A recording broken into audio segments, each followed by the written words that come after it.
বৃষ্টির রাত ছিল। চারদিকে শুধু বজ্রপাত আর ঝড়ের শব্দ। নিহাদ মারা যাওয়ার আজ ঠিক ৭ দিন। কিন্তু মায়া এখনও বিশ্বাস করতে পারছিল না যে মানুষটা তাকে এত ভালোবাসত সে আর নেই।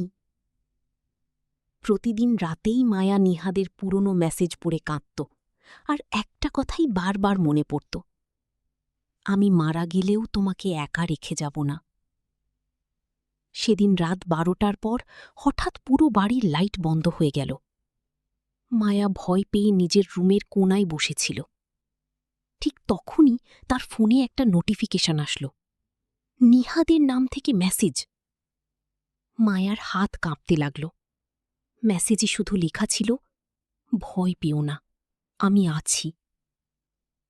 মায়া ভাবল কেউ হয়তো মজা করছে, কিন্তু কয়েক সেকেন্ড পর তার রুমের দরজা আস্তে আস্তে খুলে গেল, অথচ বাইরে কেউ ছিল না।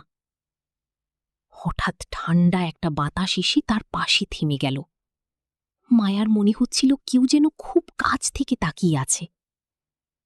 তারপর খুব পরিচিত একটা কণ্ঠ, একদম নিহাদের মতো, কাঁদো না, তোমার কান্না আমি সহ্য করতে পারি না।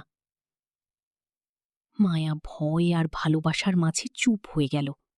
সে বুঝতে পারছিল না এটা স্বপ্ন নাকি সত্যি।